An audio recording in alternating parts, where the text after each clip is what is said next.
Et Erev Tov, bonsoir à tous, on est très contents, grâce à Midreshet Yehuda Manito.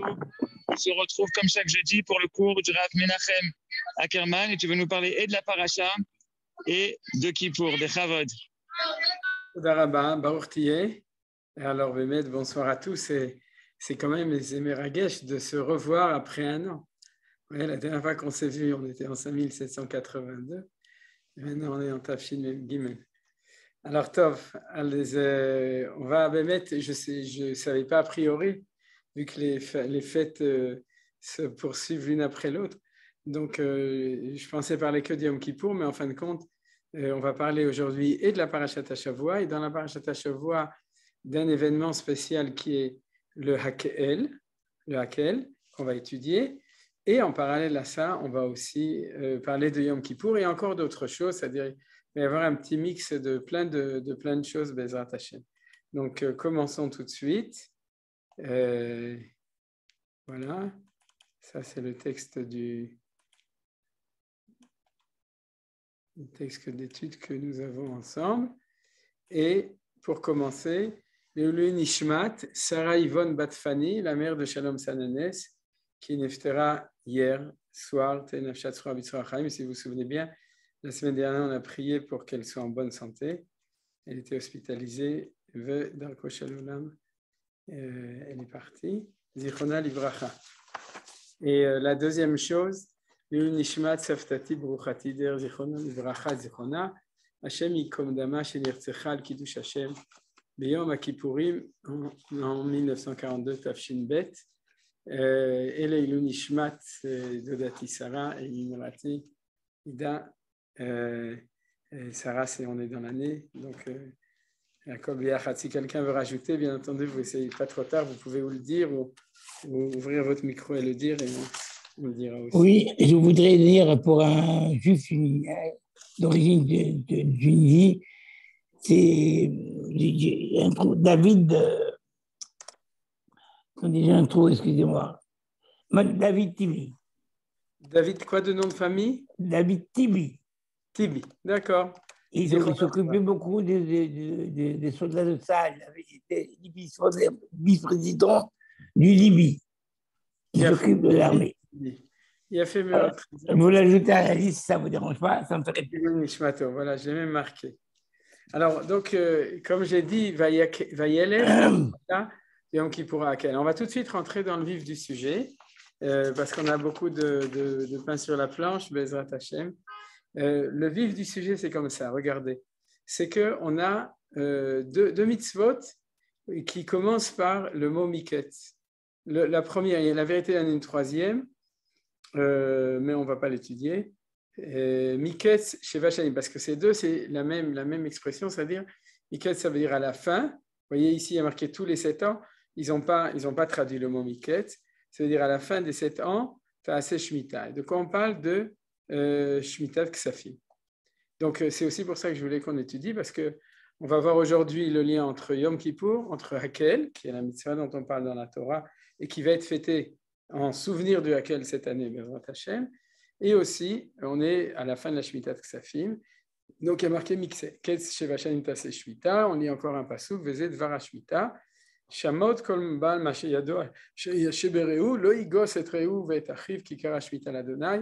Et vous vous souvenez, c'est l'annulation des dettes, c'est-à-dire que quelqu'un qui a prêté de l'argent ne peut pas exiger à partir de lundi soir, c'est-à-dire on est aujourd'hui, non c'était lundi Rosh Hashanah, c'était mardi soir, non, c'était lundi soir. C'est-à-dire depuis lundi soir, depuis 3 jours, on ne peut plus redemander aux gens qui nous doivent de l'argent, si on leur a fait un prêt, on ne peut plus leur demander, puisqu'il y a la mitzvah de Shemitah.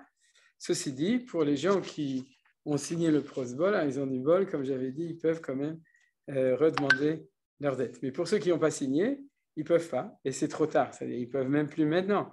Faire un prosbol, il fallait les faire avant Rosh Hashanah.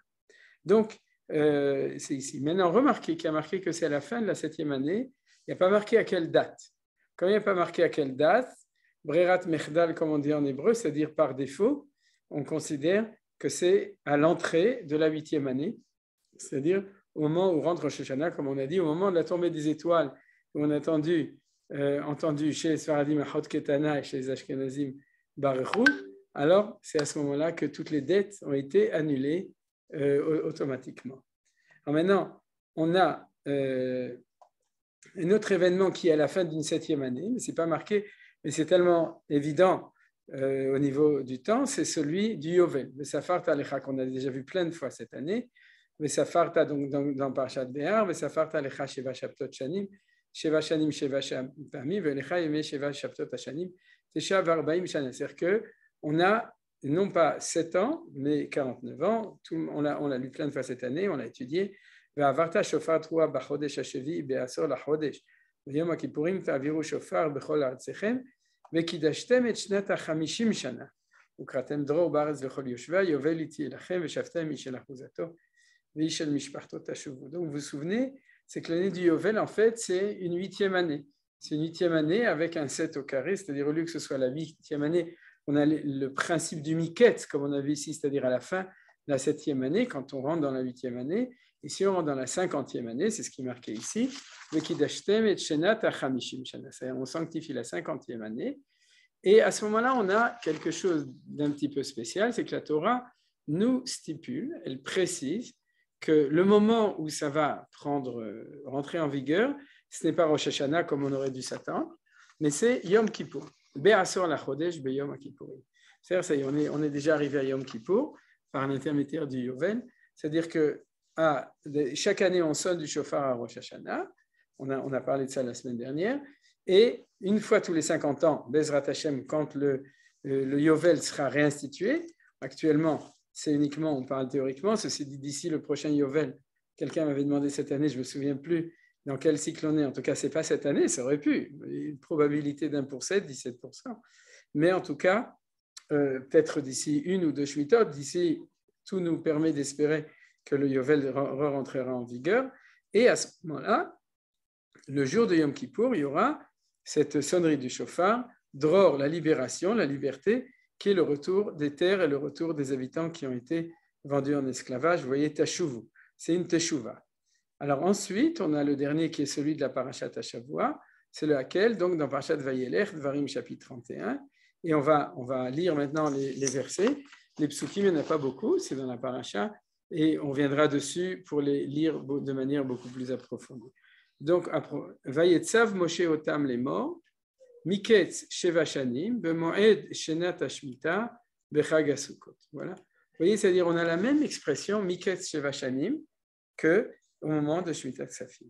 Et là, de même que pour le Yovel, on a un événement qui suit un compte de 7 ans, c'est le même, d'ailleurs c'est le même que celui de la Shemitah Ksafim, et au bout de ces 7 ans, Bemoed Shnata Shemitah, Bechag HaSukkot. C'est-à-dire, Bechag HaSukkot, donc, qu'est-ce qu'on fait? On fait les Hakel. Vous voyez que le compte n'est pas très très clair. On va quand même lire tout de suite Rashi pour voir. Vous voyez la difficulté. C'est-à-dire, on nous dit à la fin de la 7e année, donc c'est la 8e année, c'est-à-dire comme l'autre. D'ailleurs, la Gemara se demandait pour les deux, et elle apprend en fin de compte l'un de l'autre que c'est de même que l'un c'est à la fin, l'autre c'est à la fin. Seulement ici on nous rajoute encore une chose, c'est on nous dit Bechag HaSukkot. Vous voyez, c'est-à-dire que cet événement est bien à la fin de la 7e année, mais il est à la fête de Sukkot. Donc on a ici une très grande diversité, une très grande diversité, et c'est ça, si vous voulez, au niveau de l'étude, le sujet d'étude de ce soir. C'est-à-dire qu'on a 3 événements qui sont Miketz, qui sont à la fin d'une 7e année ou d'un cycle de 49 ans, c'est plus ou moins la même chose. C'est-à-dire l'un, c'est le Yovel, et ce qui va faire la sanctification du Yovel, ça va être Yom Kippour.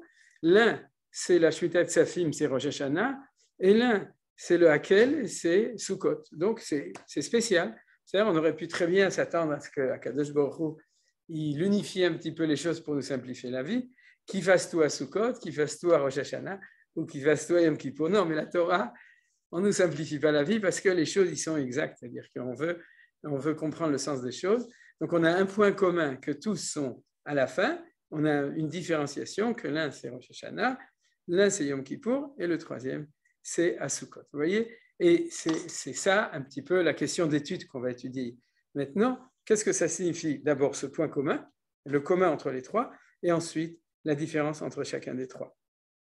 Alors, Rashi, lui, il avait un problème à partir de la fin de 7 ans, c'est-à-dire, alors, la traduction n'est pas bonne, de nouveau, ici, il y a marqué à la fin, c'est meilleur, c'est deux traductions différentes, c'est-à-dire le Rashi que je prends n'est pas la même traduction que celle du texte que je prends, donc au lieu de dire à la fin, il dit à partir de la fin des 7 ans, la première année du cycle shabbatique, à savoir la 8e année, c'est-à-dire qu'il amène la Gemara de Sota, qui dit B'moed Shnat HaShmita. Alors réfléchissez bien, l'année de Shemitah, c'est la 7e année. Et Rashi nous dit Shnat HaShmita, c'est la première année du compte de l'année suivante. Traduction, on veut dire que c'est Shabbat, on dit que c'est dimanche. Vous comprenez? C'est-à-dire, Shnat HaShmita, c'est la première année de la nouvelle semaine. C'est un peu tiré par les cheveux. La vérité, c'est que Nachmanide le dit sur Rashi. C'est-à-dire, Rashi, et même sur la Gemara, il dit ce n'est pas une explication convaincante. C'est-à-dire qu'on aurait dû dire si déjà, à la fin des 7 ans, Bashana Hashminit, c'est-à-dire, ou bien au début du nouveau compte des 7 ans. Alors ça, c'est l'étude au niveau du pshat des choses. Vous voyez, c'est-à-dire qu'il y a...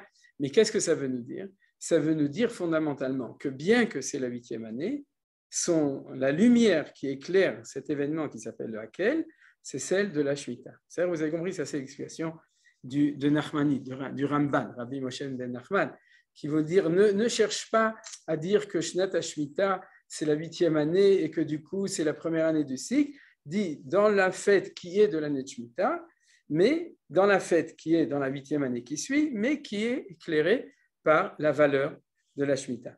Vous êtes d'accord que si jamais vous n'avez pas le mot Miket, on aurait dit B'moed Shnat Shemitah Chag HaSukkot, ça aurait été Sukkot de l'année dernière. C'est-à-dire qu'on aurait fait le Hakel au début de la Shemitah, c'est-à-dire si on a enlevé ces mots. S'il y avait marqué Vetsam Moshotam Lemor B'moed Shnat Shemitah Chag HaSukkot, c'est évident qu'on l'aurait fait l'année dernière. Comme il est marqué Miket, alors on n'a pas le choix, comme c'est à la fin, alors on est obligé de dire que c'est le Sukkot d'après. Alors pourquoi? Qu'est-ce que ça signifie? Quelque chose qui est lié avec la Shemitah, et pourtant et après. La même question avec la Shemitah Ksafim. Il y a certains commentateurs, le Ibn Ezra, Rabbi Avram Ibn Ezra, dans les deux endroits, qui dit Miket, c'est pas grave. Miket, c'est une extrémité. Quelle extrémité? Au début, au commencement. Pourquoi ça s'appelle Miket? Parce qu'il y a Mikatsemizé ou Mikatsemizé, c'est les deux, on appelle ça, non pas une fin, mais une extrémité. Et donc, il dit c'est au début, pour les deux. Il dit que lui, on devait faire le Hakel au début de l'année de Shemitah et on devait faire Shemitah Ksafim au début. Ça, ce n'est absolument pas envisagé par la tradition. C'est-à-dire, tous les Chachamim sont d'accord, c'est-à-dire toute la Gemara et la Torah Shebet Alpeh est d'accord pour dire que autant le Yovel, autant la Shemitah Ksafim et autant le Hakel sont des événements qui sont après la fin de l'année de Shemitah. En soi-même, ça pose aussi une question au niveau de Shemitah Ksafim. C'est-à-dire, pourquoi Shemitah Ksafim ne serait pas au beau milieu de l'année de Shemitah, par exemple, le Pessah, ou au début de l'année de Shemitah? Pourquoi est-ce qu'il faut attendre d'avoir fini l'année de Shemitah pour pouvoir, en fait, pour qu'arrive cet événement qui est l'annulation des dettes? C'est-à-dire, c'est vrai que c'est lié, mais c'est quand on rentre, à l'instant où rentre la 8e année, que les dettes sont annulées. Ce n'est pas dans la Shemitah, c'est le deadline, c'est vraiment la fin. Et la même chose, même de manière encore plus forte, au niveau du Hakel. C'est-à-dire, si le Hakel, c'est lié à la Shemitah, alors fais-le l'année de Shemitah. Si tu veux, fais-le à Pessah. Tu veux le faire à Sukkot, fais-le à Sukkot. Tu veux le faire à Shavuot, fais-le à Shavuot. Mais pourquoi est-ce qu'il est la 8e année, et même pas au début, comme Shemitah Ksafim, le premier jour, Rosh Hashanah, mais même on attend encore plus de 2 semaines pour le faire pendant Chol HaMoed Sukkot. Alors tout ça, vous voyez que c'est des questions de fond. C'est-à-dire, c'est des questions au niveau du texte, et puis c'est des questions de fond. Alors, Rashi continue, pourquoi l'appelle-t-on année de relâche? C'est-à-dire la relâche, c'est la Shemitah, parce que, alors Rashi avait ses difficultés. Si tu me dis que c'est l'année de Shemitah, comme le Pshat, B'moed Shnat HaShemitah, tu dis que c'est la 7e année. Alors, je comprends pourquoi tu l'appelles l'année de Shemitah, mais si tu dis que c'est, un peu tiré par les cheveux, Rashi est conscient, la première année du cycle suivant, alors pourquoi tu l'appelles l'année de Shemitah? Parce que les lois de la 7e année y ont encore cours quant à la moisson de la 7e année qui a lieu à l'issue de la 7e Rosh Hashanah 12b. Ça veut dire quoi? Ça veut dire que je suis désolé pour les gens qui disent « Ah, on en avait marre, la Shemitah c'était trop compliqué, au Tsar Beddin, et puis on ne pouvait pas cultiver son jardin, comme disait Zadig. » C'est-à-dire on ne pouvait pas, je suis sûr que tous les gens qui ont un jardin sentent vraiment à Mavdil Ben Kodesh le Hol, que tout d'un coup, ils peuvent arroser, ils peuvent tailler, ils peuvent replanter, etc. C'est-à-dire ils sentent vraiment comme après Shabbat, c'est-à-dire c'est Motzei Shabbat, et on peut recommencer à travailler la terre. Je ne parle pas des agriculteurs pour qui c'est évident, ceux qui ont fait Shemitah pour qui du jour au lendemain tout change. Par contre, au niveau, et ça, je suis heureux pour les gens qui aiment ça et désolé pour les autres, ceux qui s'imaginaient qu'au niveau de la consommation des fruits, on allait rentrer dans la mienne année, c'est fini, pas du tout, parce que la plupart, pas la plupart, en tout cas 50% de la récolte qui est Bekdushat Shvi'it va être récoltée maintenant ou vendue maintenant. C'est-à-dire que vous allez encore, on va encore pendant plusieurs mois trouver des fruits de Shvi'it. Tous les agrumes, c'est à partir de maintenant, les olives, le raisin, etc., la vigne, le vin, Bezrat Hashem de Kedushat Shvi'it, elle n'est pas encore sur le marché, elle va sortir après les fêtes. Et la même chose pour l'huile, ça va être Michlal. Après Hanouka, qu'on aura de l'huile de Kedushat Shvi'it, si Dieu veut, l'huile qui est récoltée dans les Meshakim qui sont Shomrei Shvi'it, comme dans Yehuda Veshomron, dans le Golan, etc. Et donc, ça veut dire, c'est ça que nous dit Rashi ici. Il dit, pourquoi est-ce qu'on peut se permettre de dire que la 8e année, c'est l'année de Shemitah? Parce qu'on continue à consommer Bekdushat Shvi'it, les fruits, c'est-à-dire il y a un décalage entre le temps du travail qui est exact, c'est-à-dire on a une interdiction de travail de Rosh Hashanah à Rosh Hashanah. Par contre, le temps de consommation est décalé en gros de 6 mois, puisque les fruits commencent après Tou Bishvat et continuent même jusqu'à Pessah de l'année prochaine. En gros, on a 1 an de Kedushat Shvi'it au niveau de la consommation. Comme nous, on n'est pas des producteurs pour la plupart, on est des consommateurs, alors on comprend très bien Rashi. Donc, c'est ça l'explication de Rashi, pourquoi ça s'appelle. Alors, on continue. Bevo kol Israël eraot et pene Adonai Elohecha bamakom asher yichar tikra et Torah azot neged kol Israël beoznem. C'est quoi la mitzvah de Hakel? C'est de lire la Torah. Où est-ce qu'on lit la Torah? C'est-à-dire au Beth Amikdash, et on comprend du coup peut-être pourquoi c'est à Sukkot et pas à Rosh Hashanah, ou pourquoi pas à Yom Kippour, parce que Rosh Hashanah, ce n'est pas un temps de Ali à la Regen, c'est-à-dire ce n'est pas un temps de pèlerinage où on doit monter, on peut, mais d'ailleurs dans le Nusar de la Tfila, les Chachamim ont précisé que quand on commence la Tfila, Tabechartanu, c'est-à-dire alors on a tendance à automatiquement aller sur le texte des fêtes dans lequel on parle du fait qu'on montait à Jérusalem, etc. pour les fêtes de pèlerinage. Ils nous disent non, Rosh Hashanah, ce n'est pas un temps de pèlerinage. Yom Kippour, il y a sûrement plein de gens qui venaient, mais quand même, quand on jeûne et tout, ce n'est pas si simple et ce n'est pas une obligation. Il y a des gens qui venaient parce qu'ils voulaient participer à la Avoda de Yom Kippourim au Beth Amikdash. C'était un summum de toute la Avoda de toute l'année. C'est le jour le plus grand au niveau du service au Beth Amikdash. Mais ce n'est pas une fête de pèlerinage. Donc, la Torah nous dit, si on fait Hakel, c'est un rassemblement. L'Akil et Ta'am Kahal, c'est l'assemblée. Donc, si on le fait, faisons-le à un moment où, de toute façon, Bevo Kol Israël. C'est clair qu'on profite du fait que, de toute façon, c'est une fête de pèlerinage. Et la Torah nous dit d'ailleurs, je m'attends, Akadosh Baruch Hu, il dit, je m'attends ou je vous attends tous, Kol Israël. Vous voyez, je ne sais pas si dans les autres parachiotes qui parlent des fêtes de pèlerinage, il y a marqué le mot kol, comme ici, c'est à vérifier. Alors bien entendu, on parle des fêtes de pèlerinage qui s'appellent la Réayon. Réayon, c'est d'aller voir la présence de Dieu et d'aller se faire voir par Akadosh Baruch Hu, va te faire voir là-bas, pas ailleurs. C'est-à-dire les Raot et Hashem Kra Bamakom Asher Ifrar, donc la rencontre avec Hashem. Et à ce moment-là, une fois tous les 7 ans, exceptionnellement, tout à fait, puisque 6 ans on ne fait pas, Tikra et Torah Azot Neged Kol Israël Beoznem. Là, je remarque, vous voyez qu'il y a vraiment une grande insistance, c'est pour ça qu'on appelle ça les Hakel.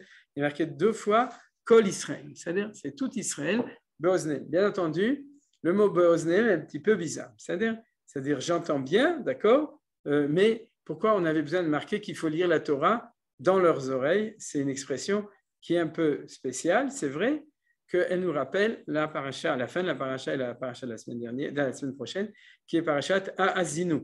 C'est-à-dire qu'il y a un lien profond entre cette notion de l'Ha'azin, c'est-à-dire d'écouter, prêter l'oreille ou la donner, et aussi la paracha de Ha'azinu qui est du même ordre. Alors, donc, il y a marqué comment ça se faisait. J'imagine que vous savez, sinon vous êtes invité à vérifier dans vos sources. tu liras cette loi-ci, le roi lisait à partir du début du livre de Devarim, comme indiqué dans le traité de Sota, et ce sur une estrade en bois que l'on construisait sur le parvis du temple. C'est-à-dire le parvis du temple, c'est ce qu'on appelle Ezrat Nashim aujourd'hui, c'est-à-dire qu'on avait déjà étudié à propos de Harabait qu'il y avait certains témoignages que c'était peut-être fait à d'autres endroits sur l'esplanade du temple, c'est-à-dire toute l'esplanade du temple est cachère pour faire le Hakel, mais à l'époque du deuxième temple en tout cas, c'est de là qu'on a des témoignages, ça se faisait dans Ezrat Nashim. Bien entendu, pourquoi ? Parce que comme il y a marqué après, tout le monde doit participer, les femmes et les enfants d'abord, c'est-à-dire donc comme c'est comme ça, on est obligé de le faire dans un endroit où tous les juifs ont le droit de rentrer, les non-juifs ne peuvent pas, mais tous les juifs ont le droit de rentrer, c'est ce qu'on appelle Ezrat Nashim, l'enceinte des femmes. Non, pas les femmes enceintes, mais l'enceinte des femmes, c'est exactement la même chose, c'est-à-dire, et donc c'est à cet endroit que tout le monde peut le faire, et Simchat Bet HaShoeva se faisait au même endroit. C'est-à-dire Simchat Bet HaShoeva, en gros, c'était l'événement, la réjouissance de Bet HaShoeva, c'était un événement annuel qui ressemblait au Hakel, qui était un événement septennal, c'est-à-dire une fois tous les 7 ans. Et pour que tout le monde puisse entendre, on construisait une estrade en bois au milieu, et à ce moment-là, le roi montait dessus et le lisait. Et Bezrat Hashem, si on fait Zecher, les Hakel cette année, je n'ai pas encore vu les publicités, mais j'imagine que le ministère d'Adatot s'en occupe, le ministère des cultes s'occupe de préparer en souvenir du Hakel, puisqu'on ne peut pas faire le Hakel, et normalement, ce sera le président de l'État qui lira en tout cas en partie dans la Torah. Cette année, on a de la chance, on a un président qui sait lire dans la Torah, Nassi Herzog, donc, et donc il y en a eu d'autres, hein, des présidents qui savaient lire dans la Torah. Baruch Hashem, depuis le début de l'État, il y en a eu d'autres, et même qui étaient shomer Torah ou mitzvot complètement, mais en tout cas, c'est possible, et ce sera en souvenir qu'on lui donnera à lui de lire. À quel est âme, on continue dans l'étude, à quel est âme, Anashim, Vanashim, Vataf. Donc vous voyez que tout le monde doit venir, les femmes, les enfants, et les hommes, les femmes et les enfants, et c'est rare, parce qu'en plus, quand on dit Taf, la Gemara dit, c'est même les enfants qui ne sont pas en âge de Hinour, parce que sinon, on parle de Yeladim, ou Abanim. Par exemple, ici, dans le passage suivant, marqué ou Benehem. Vous voyez que c'est traduit de la même manière, mais ce n'est pas du tout la même chose. Benehem, c'est les enfants qui sont en âge d'éducation, c'est-à-dire qu'ils sont capables de comprendre, donc d'être imprégnés au niveau cognitif, au niveau de la sagesse de l'événement. Par contre, le taf, c'est ceux qui ne comprennent rien, et malgré tout, ils doivent venir. Vegercha shir bisharecha, l'étranger aussi. Le man ishmu, le man il medou, veyaru et adonai Elohechem, veshamu laset kol divrei Torah. Vous voyez, il y a donc 4 stades. On écoute, ensuite on apprend, ensuite on arrive par cela à la crainte de Dieu, et ensuite on prend sur soi, on décide de garder, d'observer. Veshamu laset, c'est vraiment observer, puisque c'est en même temps garder et de faire toutes les paroles de cette Torah. Donc c'est un grand événement qui amène à 4 stades. La question, c'est pour ça que je l'ai mis en bleu, c'est pourquoi est-ce qu'on a besoin de le manishmu? Bien entendu, ça va ensemble avec les oreilles.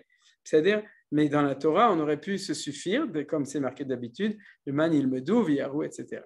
Uvnehem asher lo yadou, les enfants qui ne savent pas encore, la génération suivante, Ishmu velamdu l'ira et Adonai Elohechem kol hayamim asher tem chaim al adama asher atem ovrim et yarden shama l'arishta. Donc, fin de mitzvah Hakel, en tout et pour tout 4 versets, c'est l'avant-dernière mitzvah de la Torah. La dernière, c'est d'écrire un Sefer Torah, c'est marqué juste après, mais en tout cas, c'est une nouvelle mitzvah, on ne la connaissait pas, et du coup, c'est l'occasion, et c'est bien de pouvoir l'apprendre.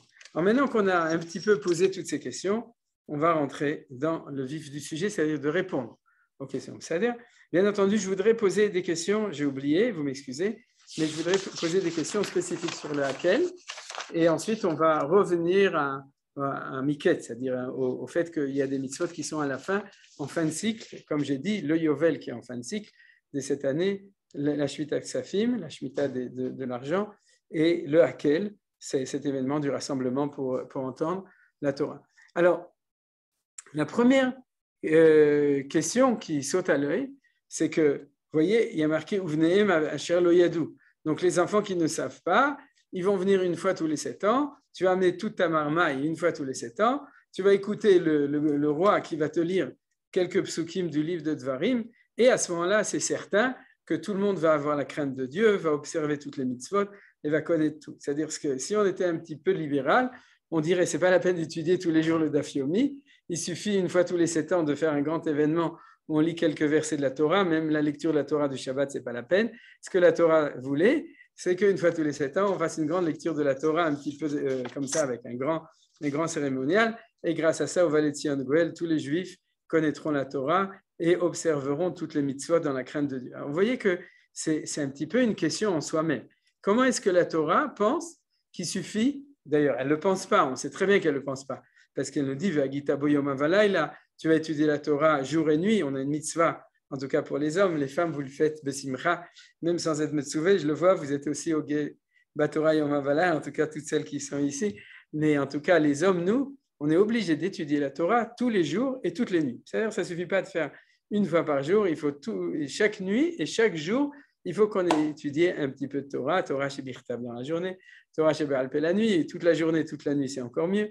Mais en tout cas, on est obligé d'étudier. Donc, ce n'est pas vrai que la Torah, ça suffit de ça. Alors, comment comprendre ça? Voilà, ça c'était. Et puis, on aurait pu aussi se demander pourquoi ne pas faire un Hakel chaque année. Justement, dans la même vision, c'est-à-dire, si tu veux faire un refreshing, comme on dit en anglais, c'est-à-dire renouveler un petit peu l'intensité de la ferveur religieuse des gens, pourquoi est-ce que uniquement une fois tous les 7 ans? Ce n'est pas assez. Faisons ça à Sukkot chaque année, même si tout le monde ne vient pas chaque année, mais en gros, ce sera retransmis à la télévision et du coup, tout le monde participera. Il y aura quelque chose. Alors, pourquoi une fois tous les 7 ans? C'est-à-dire, je crois que maintenant, j'ai posé toutes les questions et le temps est arrivé de passer aux réponses. Alors, tout d'abord, le point commun entre tous. Comme on a dit, le point commun, c'est le mot Mikes. Donc, c'est le mot-clé, vous voyez, qui est ici, qui est commun. S'il y a une différence entre le fait que l'un est à Sukkot, l'autre est à Yom Kippour et l'autre est à Rosh Hashanah, le point commun entre tout cela, c'est après les 7. Alors, c'est exactement comme ça, c'est une idée que vous connaissez très bien, c'est quand on dit après le 7, c'est au-delà du 7. C'est-à-dire, c'est ce qu'on appelle en hébreu me'ever. Au-delà, c'est-à-dire le méta, c'est-à-dire que méta, pas en hébreu, hein, en latin, M-E-T-H-A, c'est-à-dire au-delà du 7. Et on le sait très bien, grâce au Maharal, grâce à Manitou, que le 7, c'est les cycles de nature, et lorsqu'on passe au-delà du 7, alors on rentre dans quelque chose d'autre. Et c'est exactement ça qui a fait la complication des Chachamim, parce qu'ils ont très bien compris que si la Torah avait dit comme mot secret le mot Miketz, alors ça ne pouvait pas être pendant la 7e année. C'est-à-dire ça ne pouvait pas être le Sukkot de la 7e année, et la Shmita Safim ne pouvait pas être au début de la 7e année. Pourquoi? Parce que sa dimension est une dimension qui est au-delà du 7. C'est-à-dire la dimension de toutes ces choses-là.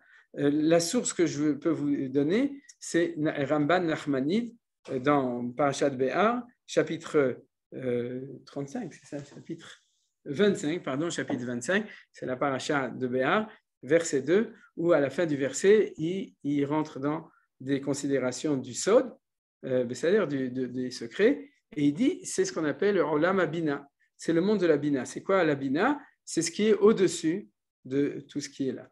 Et qu'est-ce qui se passe dans le Olam Abina? Bien entendu, c'est des choses qu'on a déjà étudiées, mais c'est toujours important de revenir dessus, parce que ce n'est pas des notions évidentes et connues. Si vous voulez, c'est exactement ça. C'est ce qu'on appelle, en bon français, le surnaturel. C'est-à-dire le naturel, qu'est-ce qu'il vous faut dire? Voilà. Le naturel, c'est le cycle de 7, c'est le cycle de nature. C'est pour ça qu'on a 7 Shmitot et on a 7 jours dans la semaine avec le Shabbat, qui est l'apothéose du cycle de 7. Il est à l'intérieur. C'est-à-dire il ne sera pas Miketz, il sera Betor. C'est-à-dire à l'intérieur du 7, mais ce sera le Keter, la couronne, le couronnement des 7 jours, c'est le Shabbat. C'est comme ça qu'on le vit. Mais une fois qu'on a fini ces 7 jours, on fait Havdalah et on recommence à Aouda. On recommence avec le premier jour, au avec la Shemitah. Aujourd'hui, d'après le Pshat, on est dans la première année du nouveau cycle des Shemitot et on recommence à compter. Et dans 7 ans, Bezrat Hashem, on sera dans la Shemitah suivante. Seulement, on est aussi dans le 8e jour. C'est-à-dire, on est dans la 8e année, on est dans quelque chose qui est au-delà de ça. Et toute cette force qui est au-delà, ce qu'on appelle le monde de la Bina, c'est quelque chose qui fait que des événements ou des lois qui vont transcender la normalité naturelle des choses. Alors, on va le prendre comme on le sait depuis le début. Le premier, aussi de nouveau, je vous rappelle, c'est le Ramban qui fait allusion à tout ça, Ramban Nachmanide, c'est Vikidashtem et Shnat HaChamishim Shana. On prend comme référence le jubilé, le Yovel, qui est la 50e année, qui est la même chose, mais avec un cycle de 7 x 7, comme il y a marqué avant, Suratem Lachem, Sheva Shanim, Sheva Pe'amim, et Ukratem Dror, c'est-à-dire la sanctification du 50e jour, c'est de proclamer la liberté. Alors ça, c'est le secret de la Bina. Le secret de la Bina, c'est ce qu'on appelle le Alma Deheru, le monde de la liberté. C'est-à-dire, pour tous les utopies qui adorent, qui rêvent un monde anarchiste, un monde de liberté totale, absolue, etc., vous savez très bien que dans ce monde ici, le monde tel qu'il est, c'est impossible. Itpalel Ishloma Shel Malchut, c'est-à-dire, je pense maintenant dans des concepts de plus de Pnimiut Torah.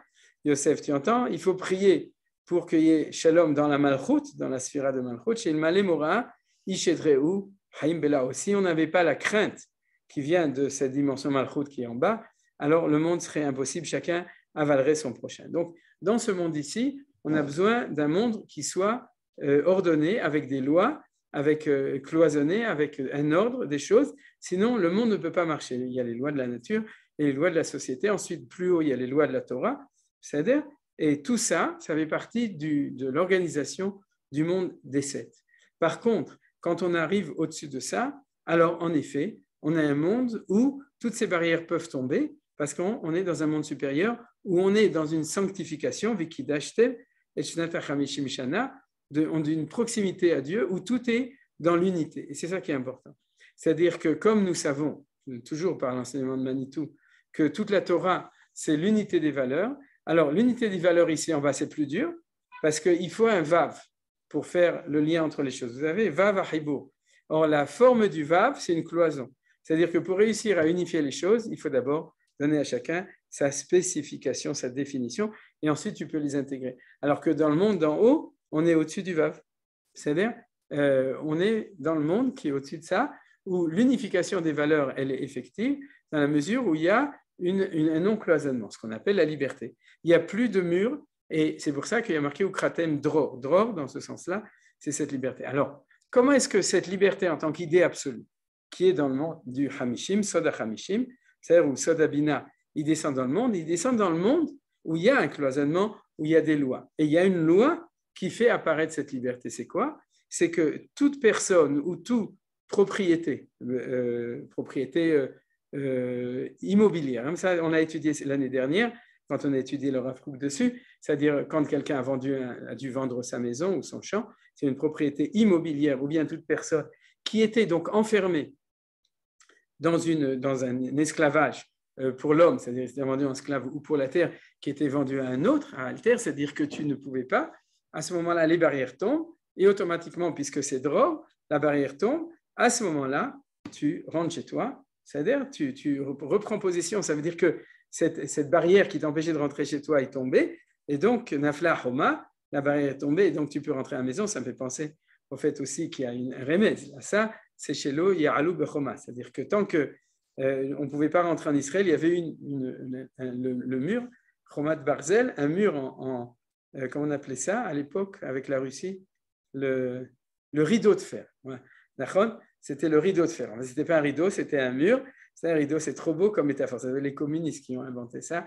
Mais en tout cas, c'était un mur de fer et les Chachamim nous disaient la même chose. Et quand le temps est arrivé, le temps de la liberté, donc du retour en Israël, à ce moment-là, c'est une autre dimension de ça. À ce moment-là, le mur tombe et puis on peut y aller. Alors là, c'est la même chose au niveau de la liberté de l'individu et la liberté des maisons. Alors vous voyez que tout ça, c'est l'idée. Alors ça, c'est au-delà. Mais c'est un au-delà qui descend dans le delà. C'est-à-dire dedans ici, il se révèle dans certaines mitzvot. Alors là, on a l'exemple le plus important et le plus beau. Et je rajouterai ce que je viens de dire à propos du rideau de fer, c'est-à-dire qu'il nous empêchait de revenir en Israël. C'est que le Ramban dit que le secret du Yovel, on avait parlé déjà, c'est le secret de la Géoula. D'accord? C'est-à-dire que quand toute l'histoire du monde, en tant qu'histoire du monde qui se réalise dans une histoire de nature, c'est-à-dire dans la nature, dans l'ordre du monde, sera arrivé à aboutissement, à ce moment-là, en différents stades, apparaîtront les stades du dror, de la liberté, du retour, et ce retour va apparaître en différents stades. D'accord ? Le premier, c'est le sionisme, c'est le retour du peuple sur sa terre et le retour à un État indépendant, donc liberté du peuple juif sur sa terre. Et ensuite, il y aura des stades ultérieurs comme justement la liberté par rapport à la mort, Techiyat Hametim, la liberté par rapport au mitzvot, puisqu'à un moment, et la liberté par rapport au Yetzer Hara, ça viendra ensemble, c'est-à-dire que quand le Yetzer Hara ne nous enfermera plus dans ça, à ce moment-là, on sera plus non plus, on sera plus dans un monde où pour s'approcher de Dieu, ça passera par les lois permis et interdits, mais quelque chose qui sera à un niveau supérieur. Alors tout ça, vous avez compris, et on passe à Yom Kippourim. C'est-à-dire, alors Yom Kippourim, lui-même, et c'est ça qui est important, c'est-à-dire ça nous explique pourquoi le Yovel, elle est dans cet au-delà du 50e jour, mais ce chauffard est sonné à Yom Kippour. Parce que Yom Kippour, c'est la même chose, c'est la Teshuvah. La Teshuvah, c'est le retour. Et le retour, c'est le retour à soi, le retour à Dieu, le retour à la maison, le retour à sa liberté. Vous voyez, tout ça, ça fait partie. La preuve, c'est qu'ici, on l'avait déjà vu, le mot central de cette liberté, c'est Tashuvu Veshaftem. C'est-à-dire qu'on est dans un phénomène global, ça on avait déjà parlé de Teshuvah. J'ai entendu aujourd'hui un cours de Manitou où il dit que dans le Tanakh, le mot Teshuvah, il apparaît Bessach HaKol 2 fois. Je n'ai pas eu le temps d'entendre la deuxième fois. La première fois, c'est chez Shmuel le Navi, ou Tshuvato Aramata, Hisham Beito. C'est-à-dire que Shmuel, quand il faisait le tour de toutes les villes d'Israël, il marquait Tshuvato, il faisait Tshuva, ou il revenait chez lui à Rama, Rama c'est à côté de Ramoth, et Kisham Beto, car là est sa maison. Alors vous comprenez qu'une des dimensions de la Teshuvah, c'est de rentrer à la maison. Alors sa maison, c'est bien entendu, dans le Yovel, c'est rentrer chez soi, et dans la Teshuvah de Yom Kippourim, c'est qu'en général, si on était dans la maison des autres, c'est-à-dire c'était dans la maison des autres parce qu'on était dans d'autres pays, et puis aussi parce qu'on n'était pas chez nous, parce qu'on vivait dans la maison de l'autre, on était en location ou à l'hôtel, on se croyait heureux, mais en fin de compte, on se rend compte qu'un jour, il faut rentrer dans sa maison, dans la Torah, dans le judaïsme, etc. C'est Kisham Beto, parce qu'en effet, c'est là-bas que se trouve sa maison. C'est-à-dire donc, en fait, profondément, le Yom Kippour, dans l'idée de Teshuvah, c'est ça. Alors, là-dessus, de ce point de vue-là, je cherche où c'était marqué, c'est que je voudrais amener aussi, puisqu'on se prépare à Yom Kippourim, un enseignement qui est basé de nouveau sur la Kabbalah. Donc, tout ne sera pas forcément clair pour tout le monde, mais du Nazir, le Rav David HaKohen, dans son livre qui s'appelle Le Kol HaNevuah, que vous connaissez sûrement par moi et peut-être par d'autres, le livre de la voix de la prophétie, dans lequel il a une feuille de laquelle il parle de Yom Kippour d'après la Kabbalah. Et qu'est-ce qu'il nous dit là-bas ? Il nous dit qu'il faut 2 choses très très belles. La première, c'est que la Teshuvah, c'est de monter dans le Olam, dans le monde de la Bina. C'est-à-dire, alors, ça veut dire quoi ? On va, Bezrat Hashem, un petit peu l'expliquer, mais la notion de Teshuvah, c'est d'arriver à quelque chose qui est au-dessus. Alors peut-être je vais tout de suite vous l'expliquer d'après Manitou aussi. Et un des cours que Manitou répète, vous trouverez, moi en fait je les ai descendus, j'ai appuyé sur les boutons des cours de Manitou sur la Teshuvah en ivrite ou en français qu'on soit dans les différents groupes. Et en fait, la grande idée de Manitou qui est tellement importante pour se préparer, c'est cet enseignement de la Gemara du Yerushalmi dans Masechet Makot, qui dit comme ça. Il dit, on a demandé à la Chokhma, à la sagesse, si quelqu'un fait une faute, quelle va être sa punition ? Et on va dire, il est fichu puisqu'il a fauté. C'est-à-dire, il n'y a pas de repentir, il n'y a pas de tikkun possible. Si jamais, comme on disait, action, réaction, c'est-à-dire que si tu as fait quelque chose, c'est normal dans la pensée positive de la philosophie que chaque chose doit avoir sa conséquence, chaque acte, et donc, si quelqu'un a fauté, donc il doit être puni pour cette faute. Et la Gemara continue, elle dit, Sha'alou, la Torah, non, d'abord la Nevoua. On a demandé au prophète, Choté Ma'unsho, et il y a marqué Chataim Tirdofra'a. Je crois que c'est le passouk, c'est-à-dire la Gemara, elle amène pour chacun un verset. Et elle dit, le prophète a dit la même chose. C'est-à-dire que le prophète a dit, tu avais quelque chose, conséquence, tu dois recevoir. Shalou la Torah, on a demandé à la Torah, Chotema Onsho, de celui qui a fait une faute, quelle va être sa punition. Et elle dit Yavi Korban Vitkaper. C'est-à-dire qu'il doit amener une offrande et Vitkaper, comme c'est marqué dans la Torah. C'est-à-dire que la Torah, quand elle parle de retour, de Teshuvah, elle parle de vidouille en même temps et d'amener une offrande de Beth Amikdash. Sha'alou le Akadosh Baruch Hu, on a demandé à Akadosh Baruch Hu, Chotema Onsho, celui qui fait une faute, quelle est sa punition? Alors, Akadosh Baruch Hu lui-même a répondu Yashuv b'tshuvah v'itkaper, qui fasse tshuvah, et à ce moment-là, il sera pardonné. On ramène un pasouk aussi dessus, c'est qu'au niveau du nom de Dieu, Shem Havaya, alors c'est comme ça, la récréation de Manitou, elle est très belle, vous pouvez l'entendre aussi dans les cours, c'est que dans le sens rationnel des choses, même au niveau, quand on monte jusqu'à la Torah, la prophétie de la Torah, bien entendu, a commencé par la philosophie, il y a un refus de croire qu'on peut faire tchouva. Parce que faire tchouva, ça veut dire effacer tout ce qu'on a fait de mal, vous comprenez? Et ça, dans le monde du 7, c'est impossible. C'est-à-dire dans le monde du 7, on est assigné à résidence. C'est-à-dire, c'est normal que chaque chose ait une conséquence. Si on l'accepte au niveau du bien ou au niveau des lois de la nature, c'est-à-dire où tout est construit sur la causalité, alors on doit aussi l'accepter, se soumettre à cette loi-là. Et bon, Manitou a un développement extraordinaire dans lequel il explique que c'est la raison pour laquelle les chrétiens, par exemple, et toutes les nations païennes ont refusé la Torah telle qu'elle est parce qu'elle était impraticable pour eux, parce qu'ils ne croyaient pas dans le sens qu'ils ne peuvent pas comprendre la notion de tchouva. C'est-à-dire, ils ne sont pas dans le monde de la tchouva. Alors, j'explique maintenant dans le Kabbalah, c'est que dans le monde des 7, il n'y a pas de tchouva.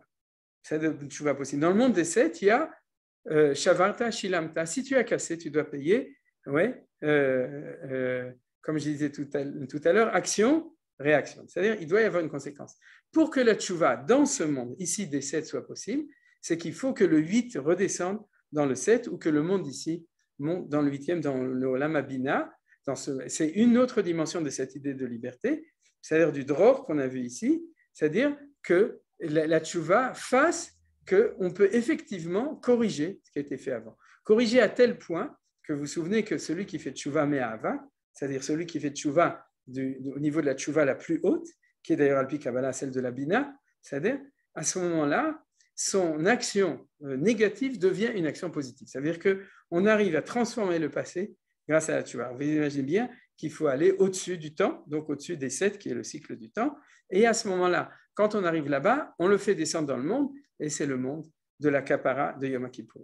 Alors, vous avez compris que Yom Kippour, c'est un temps où on monte à la Bina. C'est-à-dire, comme j'expliquais, c'est-à-dire on a une journée par an, et c'est cette journée qui s'approche de nous, où on va pouvoir faire tchouva véritablement, et pouvoir faire que la tchouva va être une vraie tchouva au niveau de la hanaga, de la manière dont le monde est dirigé par Akadosh Baruch Hu, parce que nous-mêmes, on va faire monter le monde, on pourrait dire, dans un monde supérieur. Vous savez qu'on est comme des malachim.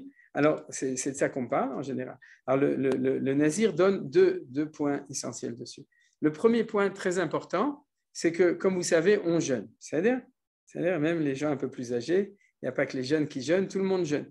C'est-à-dire, et jeûner, les gens, et ça je le répète chaque année, pensent que c'est de la contrition, c'est-à-dire de la istakfout, qu'on doit souffrir pour montrer à Dieu qu'on est fidèle à sa parole. Donc, si tu souffres, c'est que tu aimes Dieu et que tu es fidèle, et à ce moment-là, Dieu va te faire pardonner parce que tu as souffert.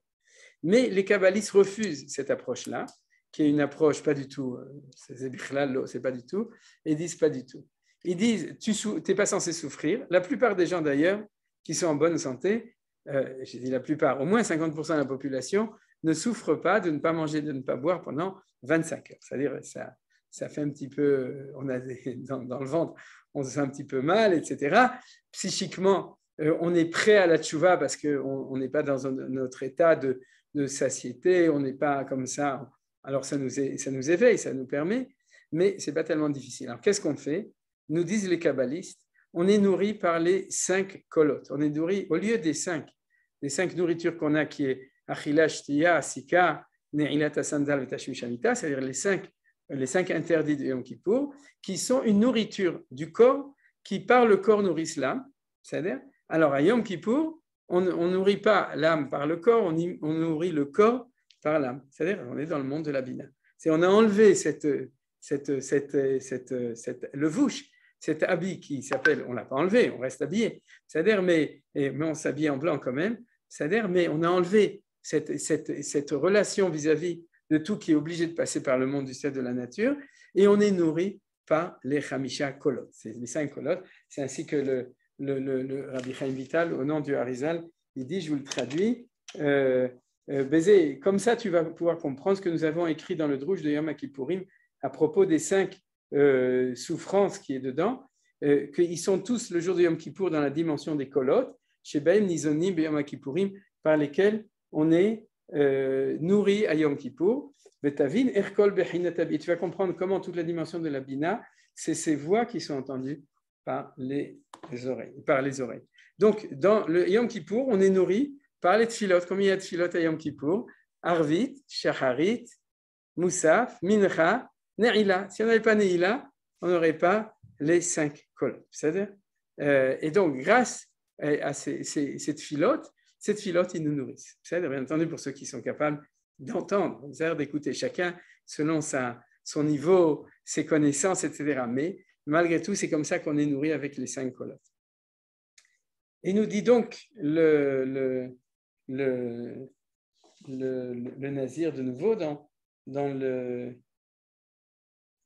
cela, que c'est pour ça que le jour de Yom Kippour, le Kohen Gadol prononçait le nom de Shem Havaya de manière claire. Vous vous souvenez, il prononçait le nom, il le prononçait, et à ce moment-là, tout le monde, quand il entendait, il disait Baruch Shem Kevod Malchuto Olam Vaed. Ça fait partie de la Avoda. Vous savez, V'chol ha'am kshayu shomim Kohen Gadol Omer ayu korim mishtachavim ve'omrim. Et à ce moment-là, on se prosterne et on dit Baruch Shem Kevod Malchuto Olam Vaed à voix haute. Et nous explique pourquoi est-ce qu'on dit Baruch Shem Kevod Malchuto Olam Vaed. Parce que on arrive, le Shem, c'est le nom de Dieu tel qu'il est dans ce monde-ci, donc on ne peut pas le prononcer. Et lorsqu'on entend la voix, le kol, à ce moment-là, on peut découvrir le nom tel qu'il est prononcé, c'est-à-dire au niveau plus en haut. Et c'est pour ça que c'est le seul jour de l'année où on dit Baruch Shem Kevod Malchuto à voix haute, quand on dit Shema Israël, Shem Elokeinu. C'est-à-dire que c'est le seul jour où on va entendre le nom de Dieu au niveau d'en haut, celui qui permet Sha'alou, qui permet la tchouva, c'est-à-dire au niveau de la manière dont Dieu dirige son monde à ce niveau-là, et à ce moment-là, on peut dire son nom, en tout cas on l'entend, et quand on entend ce kol, on fait monter le Shem à ce niveau-là. Alors vous avez compris pourquoi on fait ça, c'était aussi l'intention dans l'étude du cours, c'est d'expliquer pourquoi est-ce que premièrement on dit Baruch Shem Kevod Malchuto Olam Vaed à haute voix uniquement à Yom Kippour, et vous serez mechaven que béni le Shem, ce nom, puisque maintenant à Yom Kippour on peut le dire à voix haute, puisque le nom est monté au niveau où on peut le prononcer. Dans le monde d'ici, si on le prononce, on casse tout, donc on est obligé de le cacher. Et même cette phrase, on peut la dire à voix haute à ce moment-là et au moment où on se prosterne. Donc, vous avez compris l'idée un petit peu. Alors, la libération des esclaves, on l'a expliqué. La Shemitah Ksafim, j'accélère un petit peu, c'est-à-dire la Shemitah Ksafim, c'est aussi la même chose. Je pense que vous avez pu comprendre. C'est-à-dire, dans l'ordre naturel de l'économie, c'est normal que quand tu prêtes de l'argent, que l'argent revienne à son propriétaire. C'est la loi. C'est la loi normale des choses, c'est la loi de l'économie. C'est-à-dire, mais non, ici, il y a quelque chose qui est du même ordre. Regardez, c'est comme ça que les Chachamim l'expliquent. Le deuxième pasuk, Vezet Dvar Shmita Shamot. Il est marqué 2 fois le mot Shmita. Ils nous disent, au moment où il y a une première Shmita qui s'appelle la Shmita du Yovel, où les dettes sont annulées, non, où tu dois abandonner ta propriété sur la terre, celui qui la tient, parce que tu dois la rendre à son propriétaire d'origine. C'est-à-dire, au même moment, tu fais Shamot, pas au même moment, mais dans la même dimension, tu dois faire Shemitah Ksafim. C'est-à-dire que dans cet enseignement de Rabbi Yehuda Nassi, la Gemara, et c'est la raison pour laquelle de nos jours, la Shemitah Ksafim est que Midrabanan, n'a pas cours Minatora, parce qu'il n'y a pas d'Yovel. C'est quoi? C'est exactement ce qu'on a expliqué aujourd'hui. L'éclairage, la lumière de cette mitzvah, de Shemitah Ksafim, c'est la même que celle du Yovel, et c'est celle de celui qui est au-delà. C'est-à-dire que c'est pour ça que les dettes sont annulées. Ils ne sont pas annulés parce que c'est la logique d'une économie naturelle, ils sont annulés parce que c'est une logique d'une économie de la liberté du monde, de la liberté du droit, de la bina, et à ce moment-là, il y a annulation. Ce qui est intéressant, c'est que le fait que ce soit exactement à la sortie de l'année, c'est pas la sortie, au moment où on rentre dans la 8e année, pas dans le cycle de la première année du cycle suivant, mais où on rentre dans au-delà de la 8e année qui va suivre notre année de Shemitah, à ce moment-là, immédiatement, on a ça, parce que c'est cet éclairage de cette force-là dans le monde de la nature, c'est-à-dire de l'économie, et à ce moment-là, on a ça à ce moment-là. Et à ce moment-là, on va arriver à l'idée de Yom Kippour et surtout du Hakel. On n'a plus beaucoup de temps. Yom Kippour, on a compris. C'est-à-dire que pourquoi on n'a pas tout compris, mais on pourrait dire comme ça, c'est-à-dire que dans l'économie, c'est un naturel de l'au-delà du 8e, donc ça rentre à Rosh Hashanah. Par contre, l'idée du Yovel, qui est encore plus haute, c'est-à-dire elle tire en même temps sa source du fait que c'est le 50e et en même temps du fait que c'est Yom Kippour qui est de la même essence. Mais c'est pour ça. D'ailleurs, c'est plus que ça, parce que la Gemara dit comme ça, elle dit que l'année du Yovel, c'est marqué dans Rosh Hashanah, ceux qui étaient esclaves et qui devaient se libérer, depuis Rosh Hashanah jusqu'à Yom Kippour, à Yoshvim, ils étaient assis et ils faisaient des seudot. Vous voyez, ils avaient un drôle de Aseret Yom Teshuvah, parce que c'était la tchouva qu'ils allaient rentrer chez eux à la maison. C'est-à-dire, Ayu Shotim Va'atrotem Ve'roshem, et ils avaient leur couronne sur leur tête. C'est-à-dire, et c'est comme ça qu'ils fêtaient les 10 jours jusqu'au moment de Yom Kippour. À ce moment-là, on sonnait du chauffard et ils rentraient à la maison. Mais pendant 10 jours, ils faisaient les Sheva Brachot, pendant Aseret Brachot, et ils étaient comme ça dans la réjouissance de ça. Donc, en fait, c'est quoi? Qu'est-ce que veut nous dire cette braïta, ou cette braïta? C'est que ça a commencé à Rosh Hashanah et c'est arrivé à son apothéose au moment de Yom Kippour. Mais c'est un peu comme la Shemitah qui a commencé et fini à Rosh Hashanah. Celui-là, on a même ces 10 jours-là comme ça. Alors, le temps est arrivé, même on a 5 minutes pour parler du Hakel. Alors, dans le Hakel, je vais répondre, reprenons les choses ici, dans laquelle je vais reprendre la première question. D'abord, vous avez bien compris. C'est-à-dire que le Hakel, et dites-vous qu'aujourd'hui, on se prépare, c'est-à-dire que c'est pour ça que j'ai fait le cours, aussi que pour que Bezrat Hashem, au moment du Zecher Hakel, au moment de Sukkot, on pense aussi à cette idée forte. C'est la raison pour laquelle on ne le fait pas chaque année. La raison pour laquelle on le fait une fois tous les 7 ans, c'est qu'il faut qu'il y ait cette force-là pour que le Hakel ait sa vigueur et sa force. Alors, j'ai posé la même question. Ça veut dire qu'on n'a pas besoin d'étudier la Torah tous les jours et toutes les nuits? Non, la Torah, on l'étudie tous les jours et toutes les nuits. Mais la cérémonie du Hakel, ce n'est pas une cérémonie pour te dire il faut que tu étudies la Torah, maintenant prends sur toi de faire le Shas Mishnayot, pas du tout. C'est le renouvellement de l'alliance du Sinaï une fois toutes les 7 ans. Vous voyez, du coup, la clé est claire des choses. C'est-à-dire, c'était ça, si vous voulez, la phrase centrale pour expliquer l'idée du Hakel. La Torah a été reçue au moment de l'événement du Sinaï. C'est-à-dire, mais la Torah, Dieu veut renouveler cet événement. Et à ce moment, on comprend pourquoi ça se fait une fois tous les 7 ans. Parce qu'on ne refait pas une alliance comme ça tous les jours. On ne le fait même pas une fois tous les ans. On le fait une fois tous les 7 ans. Et pourquoi? Parce que la Torah, c'est la Torah du cinquantenaire. C'est la Torah de Matan Torah, qui était le 50e jour. C'est-à-dire cette Torah qui vient du Olam Abina et qui est descendue dans le monde. Mais elle ne fait pas partie du monde. Elle fait partie d'un ordre supérieur du monde, de l'ordre de l'unité, parce qu'on a appris que Dror, liberté, c'est l'unité des valeurs, c'est-à-dire, et c'est cette Torah-là, et non pas les autres Torahs, les autres systèmes possibles, qui sont tous de l'ordre des 7 jours, même si quelqu'un arrive peut-être au 7e ciel, c'est-à-dire, il sera toujours dans la logique de la nature. C'est-à-dire, tout système possible, le seul qui transcende ça, qui est au-delà et qui descend dans le monde, c'est-à-dire qui est de là-bas, mais qui vient ici, c'est la Torah qui a été donnée au Sinaï. Et c'est pour ça qu'on a ce mot Miketz chez Vachanim. Maintenant, vous comprenez pourquoi Bemoed Shnata Shemitah. Parce que si on n'avait pas de Shemitah, on n'aurait pas d'après Shemitah. C'est-à-dire, c'est cette année de Shemitah qui va faire que la 8e année est une 8e année et pas une première année. C'est-à-dire, c'est qu'on a fait la Shemitah et donc, du coup, après, on peut passer à la 8e année. C'est-à-dire, à ce moment-là. Alors, une très belle idée que j'ai lue il y a 7 ans, la Shemitah d'avant, du Rav Shaviv, Rav Yehuda Shaviv, un des rabbanim à Retzion, et aussi, il a dit, vous savez, la phrase centrale du Mahamad Har Sinaï, c'était Naaseh ve, très bien, Venishma. Voilà, je n'ai pas entendu, mais Raïti est à Kolot. J'ai vu que vous avez dit Venishma. C'est-à-dire Naaseh Venishma. Et la Gemara, dans Maseret Shabbat, elle dit, qui a révélé à mes enfants ce secret des anges qui font précéder le Naaseh avant le Nishma, et elle amène un verset de Teilim, chapitre 103, Baruchu Adonai Malachav, Malachav c'est ses anges, Gibore Koach, Ose Devaro, Lishmoa Bekol Devaro. Donc les anges, eux, ils précèdent la Asiya, c'est-à-dire Dieu, quand il leur dit de faire quelque chose, tout d'abord ils font, et ensuite quand ils finissent, il dit explique-moi maintenant pourquoi je devais le faire. Mais tout d'abord, on fait les choses. C'est-à-dire il y a quelque chose qui est de l'ordre de la révélation on pourrait dire d'une proximité de Dieu qui fait que même si on n'a pas compris, on sait que c'est ça. Et maintenant, qu'est-ce qui est intéressant, c'est qu'il y a une autre Gemara qui dit que ce verset s'applique à ceux qui font la Shemitah, qui sont comme des anges, parce que Gibor et Koach, ils sont des Gibor et Koach parce que c'est dur de faire la Shemitah.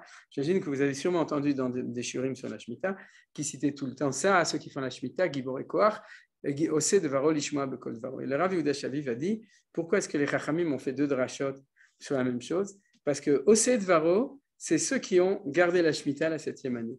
Lishmoa Bekol Devaro, c'est ceux qui, grâce à la Shemitah, au moment duquel ils vont pouvoir entendre la voix de Hachem, de la révélation qui va être renouvelée au moment duquel. Vous avez compris? C'est-à-dire que le Naaseh Venishma extraordinaire du Mahamad Har Sinaï, c'est aussi le Naaseh du Nishma de la 7e année et de la 8e année qui est marqué dans cette idée de Miketz Sheva Shanim Beshnat HaShemitah. C'est-à-dire que ces 2 notions-là, c'est en même temps la valeur de la Shemitah, mais c'est le fruit de la Shemitah. Si pendant 1 an, tu t'es arrêté, vous savez que c'est l'idéal, c'est qu'on s'arrête de travailler et qu'on aille à l'Yeshiva étudier, alors on va étudier pendant 1 année, où on va en tout cas se prendre du temps pour ça, comme le Shabbat où on se prend du temps pour tout ça, et à ce moment-là, on va pouvoir entendre la Torah le 8e, pas le 7e, pas pendant ces 7 ans. On va se préparer, on va entendre cette Torah qui vient d'au-dessus. Alors c'est quoi? C'est les kolotes. Et où c'est marqué que c'est les kolotes? Ici. Tikra et Torah azot neget kol Israël be'oznem. Be'oznem, ça veut dire que tu es dans le monde de la Bina, qui est le monde de la Shmiya, Shema Israël. Hashem Elokeinu Hashem Echad, c'est le monde où on entend les choses. Et ça explique pourquoi on ne nous parle pas d'études de Torah. Il y a marqué comme ça, tu rassembles tout le monde, le manishmeu ou le manilmedou viarou veshamu. C'est-à-dire le programme dans la réalité, c'est d'apprendre la Torah, de craindre Dieu et du coup de garder et de faire. Shamrou vela asot, c'est 2 choses. De garder, de faire attention et en fait de faire les choses. Mais tout ça, ça vient de Olam Abina, ça vient de Yishmeu. C'est-à-dire ce qu'on va entendre au temple, au moment duquel Bezrat Hashem, on ne va pas entendre un discours d'un roi d'Israël qui va nous faire un discours de Torah. On va entendre la parole de Hakadosh Baruch Hu du Olam Abina, comme on l'a entendu au moment du Mahamad Har Sinaï, et c'est pour ça que ça ne peut pas être un autre moment que la 8e année qui est après l'année de Shemitah. Vous voyez, c'est aussi répété ici, vous venez, ma chère Loyadou, Yishmeu velamdu leira. Et c'est ça qu'on avait vu aussi à propos de Yom Kippourim dans l'enseignement du Nazir, c'est-à-dire à propos du Olam, du Shema, c'est-à-dire du fait d'arriver. Le Shema, c'est un mot secret qui nous dit qu'on est en fin de compte dans l'Olam Abina. Regardez, de quelle Torah on parle? Il y a marqué, je m'excuse, c'est ici. Bevo kol Israël erot et tenad donecha b'makor yishrifchar tikra et Torah azot neged kol Israël beoznem. C'est quoi Torah azot? C'est-à-dire c'est de l'azote liquide. C'est quel genre d'azote? C'est-à-dire c'est quoi Torah azot? Allez-y, dites-moi. On a fini le cours, vous pouvez déjà dire. À votre avis, c'est quoi Torah azot? C'est Vezot à Torah, celle qu'on regarde? Non. Il faut regarder les psukim d'avant et les psukim d'après. C'est la Torah qu'a écrit Moshe Rabbeinu, qui a été mis à l'intérieur du Kodesh HaKodashim selon une opinion à l'intérieur du Aaron Abrit et selon l'autre opinion sur une planche, sur un daf qui était sur le Aaron Abrit mais à l'extérieur. Donc chez l'Agdola, ça s'étudie, est-ce que la Torah, elle est avec les louchot, avec les tables à l'intérieur, ou est-ce qu'elle est un tout petit peu après, elle sort du Aaron, mais elle est juste à côté, c'est-à-dire c'est l'expansion des louchot dans la Torah entière. Mais c'était au moment du premier temple, deuxième temple malheureusement il n'y avait plus, mais au moment du premier temps, vous imaginez quelle Kriyat Torah. C'est-à-dire tout Israël venait, on ne le faisait pas autre part, au Beth Amikdash. Et quand on venait au Beth Amikdash, on rentrait dans le Kodesh HaKodashim, on sortait cette Torah, et c'était cette Torah. Donc, Mahamad Har Sinai. Donc, c'est le retour à un événement tout à fait exceptionnel. Et à partir de ça, pendant 7 ans, tu étudies la Torah, Mishnah, Gemara, Chumash, Parsha, Midreshet Yehuda, le cours de Yom Hamishi à 7 heures du soir, bien entendu, etc. C'est-à-dire que, et tout ça, c'est pendant les 7 ans, si tu as vécu cet événement qui est le plus grand. Alors, je vais terminer, si vous me permettez, avec un très bel enseignement de Manitou aussi, c'est que, en fin de compte, pourquoi Sukkot? Vous voyez, on avait demandé, on a vu, Shemitah Safim, Rosh Hashanah, Yovel, de Rosh Hashanah jusqu'à Yom Kippour, avec élément essentiel Yom Kippour. Yom Kippour en lui-même, il a ce caractère de cet au-delà, c'est-à-dire de ce Olam Abina, en lui-même, chaque année. C'est ça qu'on va vivre dans notre fort intérieur cette année. Et pourquoi est-ce que, du coup, et c'est le seul endroit où c'est précisé, c'est-à-dire que pour Shemitah Safim, ce n'est pas marqué, maintenant on te dit, Bemoed, Shnat Bechag HaSukkot. Pourquoi Chag HaSukkot? Alors, je veux l'expliquer comme Manitou l'a dit. La vraie Torah, c'est la Torah de la Tchouva. La vraie Torah, ce n'est pas la Torah, a priori, une loi qu'on doit respecter. C'est la Torah de celui qui savait ou ne savait pas quelle était la loi, qui s'est cassé la figure et qui est retourné vers Akadosh Baruch Hu, qui a retrouvé Akadosh Baruch Hu, c'est le cours qu'on a fait la semaine dernière. Et c'est la Torah des deuxièmes Luchot, c'est la Torah qu'on a reçue à Yom Kippour. Alors, en fin de compte, la vraie Torah, qu'on doit renouveler l'alliance, c'est celle non pas des premiers Luchot qui se sont cassés, c'est des deuxièmes Luchot qu'on a reçus à Yom Kippour. Alors donc, normalement, on aurait dû faire le Hakel à Yom Kippour. C'est-à-dire, tout aurait correspondu. 7e année, 8e année, Yom Kippourim, comme le Yovel, etc. Alors donc, la question se pose, pourquoi on ne le fait pas à Yom Kippour, pourquoi on le fait à Sukkot? Et ça, c'est la réponse de Manitou. C'est-à-dire que cette Torah qui est beaucoup plus humaine, c'est celle qu'on peut recevoir, parce qu'on sait qu'on peut faire des erreurs et on peut faire tchouva, et Akadosh Baruch Hu accepte notre tchouva et transforme le monde grâce à ça pour recommencer à zéro et pour revenir vers Akadosh Baruch Hu. À ce moment-là, cette Torah, on peut la recevoir. Et la différence, c'est que cette Torah, on l'a reçue à Yom Kippour. Non, excusez-moi, Dieu nous l'a donnée à Yom Kippour et nous, on la reçoit à Sukkot. Beyom HaSimcha, Bezman Simchatenu. Bevokol Israël, dans le rassemblement de tout Israël. C'est-à-dire, et dans la réjouissance de Zman Simchatenu, c'est le temps de notre réjouissance. C'est quoi cette réjouissance? C'est le fait que c'est une Torah qu'on peut recevoir. Et ça, c'est Simchat Torah. Et Manitou, il disait Mamash Kacha, c'est-à-dire que le minag, parce que vous savez que ce n'est pas une loi, ce n'est pas marqué dans la Torah qu'il faut faire Simchat Torah. La coutume que tout le monde fait de Simchat Torah, c'est Simchat Torah, c'est en fin de compte fêter la fête de Yom Kippour. C'est-à-dire Yom Kippour, on a reçu les Luchot, et à Simchat Torah, non, Yom Kippour, Dieu nous les a donnés, et à Simchat Torah, on la prend, on la reçoit, on danse avec la Torah, et on dit la Torah que tu nous as donnée, on la veut, Anachnu Rotzimota, et on est content de la recevoir. Et alors, on peut demander, si Simchat Torah, ce n'est pas marqué dans la Torah, pourquoi est-ce qu'on fait Simchat Torah? Réponse, c'est marqué dans la Torah, c'est le Hakel. C'est-à-dire que le Hakel, c'est la Simchat Torah Midoraita. C'est-à-dire la Torah nous a donné un Simchat Torah, Mina Torah, une fois tous les 7 ans. Et puis, comme nous, on traduit ça dans le langage de Chachamim, dans tout temps, dans tout lieu, il faut le faire. Alors du coup, on le dilue, au lieu de le faire une fois, c'est-à-dire on le fait chaque année, en moins grand, parce qu'on n'est pas au Beth Amikdash, ce n'est pas le roi qui le dit, ce n'est pas le Sefer Torah de Moshe Rabbeinu, ce n'est pas le rassemblement de tout Israël devant Hachem, dans cette rencontre Yerae, où on va se faire voir devant Hachem et où on va le voir aussi. C'est chez nous, dans notre Beth Knesset, pour les gens qui ont plus de chance, ils le font au côté de la Maharavi, c'est-à-dire, donc ils sont déjà plus près de ça, mais, et Bezrat Hachem Bekarov aussi, Simchat Torah sur un Rabbait l'année prochaine, c'est-à-dire, ils vont nous laisser rentrer un Sefer Torah, et puis tout ira bien.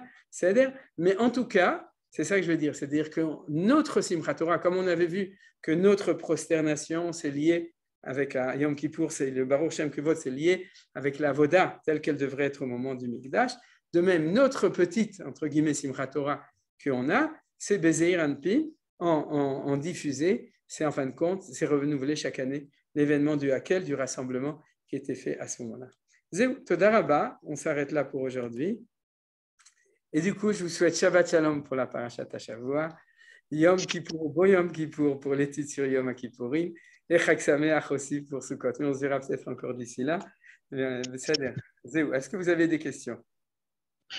Chazak ou Baruch Harav. Et je ne sais pas si tu as répondu à la question de Brigitte à propos de pourquoi c'était le roi Ah, qui non, j'ai faisait pas. le hakel. Il a envoyé en Elle a ça. posé la question pourquoi c'est le roi qui fait la mitzvah qui lit face au peuple. Pourquoi peut-être pas, c'est pas peut-être un Cohen ou quelqu'un d'autre.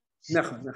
C'est vrai parce que ça, j'avais enseigné une fois à Sukkot, sous la Souka, il y a 7 ans, mais c'est que on apprend des psukim que on sortait, il y avait toute une cérémonie, on sortait la Torah du Kodesh à Kodashim, ça passait par le Kohen Gadol, et ensuite ça passait par les Ekenim qui le donnaient au roi. C'est-à-dire que c'est clair que tout le monde doit participer, mais en fin de compte, la dernière station, c'est le roi.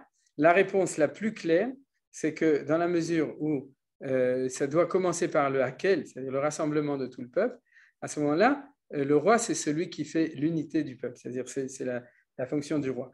Alors c'est vrai, on aurait pu s'imaginer, oui, mais il vaut mieux le Kohen Gadol qui renouvelle l'alliance au niveau de la Shrina, de la présence de Dieu, etc. Mais c'est vrai, c'est marqué clairement dans la Torah, puisqu'elle dit que Tikra, c'était Yoshua, ou Yoshua avait ce statut après Moshe de la dimension de Malchut. Et donc, c'est pour ça qu'on apprend là que chaque fois, ça doit être celui qui continue cette chose-là. Bien entendu, il ne faut pas oublier que, comme on avait vu dans Mishpatim, dans Shoftim, le roi a une fonction qui est liée aux 4 fonctions spirituelles. C'est-à-dire que notre roi, Bezrat Hashem, qui lira dans la Torah, Melech HaMashiach, ce sera le Melech HaMashiach, le roi ouin, c'est-à-dire il n'aura pas moins de dimension spirituelle que les autres, c'est celui qui révélera la présence de Dieu dans le monde qui se révèle par la Malchut, c'est-à-dire par l'ensemble du peuple juif. C'est-à-dire Kol Israël, Kol Israël, Kol Israël. Dans la Kabbalah, Malchut, c'est la Neshama de l'Assemblée d'Israël. Voilà, c'est la réponse à ta question, la question de Brigitte. J'espère que j'ai répondu. Ok, encore une question. Merci. Est-ce que tu vois un lien entre Yom Sheni Shel Galouyot et la mitzvah de Reya, le fait que le monde de la régale, est-ce que tu vois un lien entre les deux? Dans quel sens tu veux dire? Explique-toi. J'ai pas... Je ne sais pas, bon, la réponse classique, c'est qu'il nous manque la Kedusha d'Eretz Israël, alors on fait Yom Sheni Shel Galouyot. Mais cette Kedusha d'Eretz Israël était particulièrement ressentie parce qu'il y avait la mitzvah de Aliyah al-Regal. On ne peut pas faire. Est-ce qu'il y a un lien? Tu vois un lien? Donc moi, personnellement, je le vois moins parce que ce que je vois, c'est le lien avec... C'est un peu comme le fait qu'il y a 2 jours de Rosh Hashanah. Et les 2 jours, c'est un jour. Puisqu'on dit Bayom Arishon, on lit le même. Et c'est la même chose. C'est-à-dire que justement, on fait attention à ne pas trop expliquer que le 2e jour, ce n'est pas le 1er jour. Pour nous, c'est 2 fois Aouda, un 1er jour. Et je pense que c'est plutôt lié avec la Kedusha du 1er ou du 7e jour. C'est la Kedusha des jours fériés des fêtes. Shavuot, c'est un jour. Sukkot, c'est le 1er et le 8e. Dafka, c'est le 8e. Pessah, c'est le 1er et le 7e. Mais cette Kedusha du jour lui-même, bien que quand on était en Galoute, on faisait Yom Tov le 1er jour comme il fallait, mais au niveau de l'influx de cette Kedusha qui doit arriver, alors justement parce qu'il n'y a pas Israël, il n'y a pas le Beth Amikdash, elle en vient.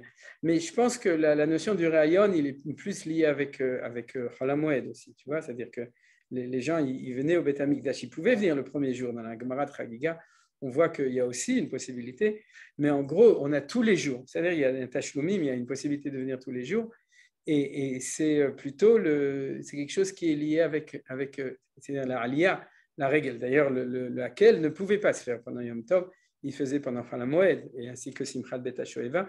C'est ce caractère-là, je pense que c'est différent. C'est grave qu'à l'époque du Temple, les gens qui habitaient en Chutz La'aretz, rien ne les empêchait de la règle. C'est-à-dire que quand cette notion-là n'est pas liée avec le fait que tu n'es pas là, tu peux prendre un avion aujourd'hui et venir pour Chol HaMoed. C'est-à-dire je rajoute parce que je vois Lionel, je n'ai pas dit au début, j'aurais dû, Leilou Nishmat. Lionel, comment elle s'appelle ta mère?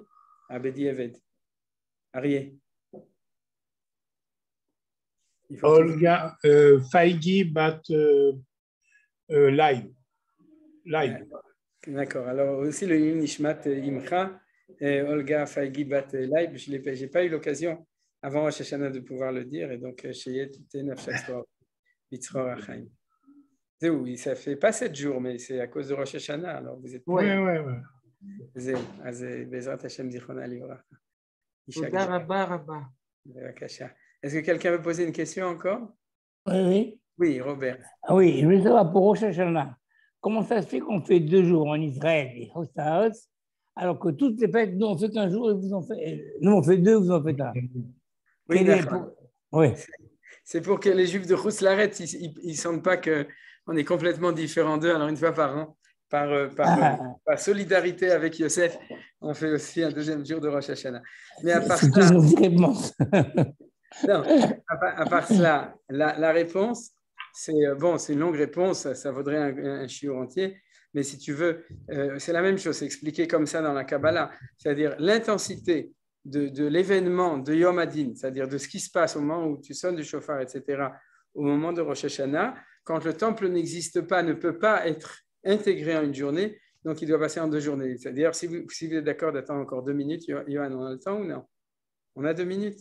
C'est-à-dire, alors je voudrais vous dire, c'est-à-dire que comment c'est marqué? C'est marqué qu'on demande la vie. C'est-à-dire, est-ce qu'on demande tout simplement à Rosh Hashanah? Si on demande la vie, c'est-à-dire la vie dans toutes les dimensions, c'est pas seulement d'être en bonne santé, à Ikara Briout, c'est la vie, c'est Gouf, Nefesh, Wach, Neshama, Haya Yechida. On demande que, et de nous et de tout le monde entier, quoi, c'est-à-dire de tout le peuple juif, la vie du peuple juif, la vie de l'État d'Israël, la vie économique et la vie du monde entier, c'est-à-dire c'est ça qu'on demande. Maintenant, dans la vie, il y a justement ce qu'on a dit, il y a la vie extérieure, c'est tout ce qui est dans le matériel, il y a la vie intérieure qui est à partir du Nefesh Wach Neshama, c'est-à-dire la vie intérieure. Et on a besoin des deux, on sait très bien. Et on dit que le premier jour, on reçoit l'un, et le deuxième jour, on reçoit l'autre. Alors, je ne me souviens pas, je crois que le premier jour, c'est le Hitzoniout, et le deuxième jour, c'est le Pnimiout, si mes souvenirs sont bons. Mais pourquoi je voulais un petit peu m'étendre dessus, c'est que dans le Shara Kavanot, le Reb Chaim Vidal, il dit quelque chose qui est très beau, que vous pouvez, comme dans les Aseret Metshua, vous savez qu'on rajoute 4 phrases dans la Hamida. C'est-à-dire jusqu'à Besefer Chaim ou Vezochenu Chaim Tovim, c'est-à-dire, etc. On rajoute dans la première, la deuxième, et l'avant-dernière bracha et la dernière bracha de Sim Shalom, on rajoute quelque chose.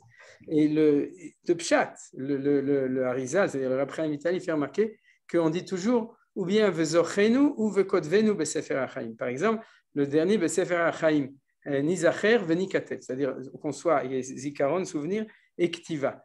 Et il dit comme ça, c'est des mots-clés. Quand tu parles de Zechira, c'est la vie intérieure, et quand tu parles de Ketiva, c'est la vie extérieure, c'est-à-dire la vie matérielle, etc.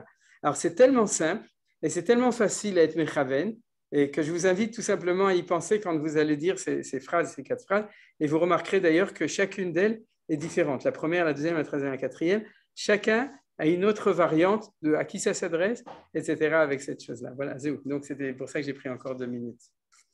Donc, Bechavod, tu peux me poser une question? Non. Ok. Alors, on s'arrête là. Shabbat Shalom, Shana Tova, Ken Ktiva V'Chatima Tova, et Yitkablu Tfilotenu V'Ta'aniotenu B'Ratzon B'Ezrat Hashem. Amen. Zéou. שנה טובה לכולם. שבת שלום, שנה טובה. תודה רבה. Et à bientôt. À bientôt. חתימה טובה. שנה טובה מבורכת. בשורות טובות.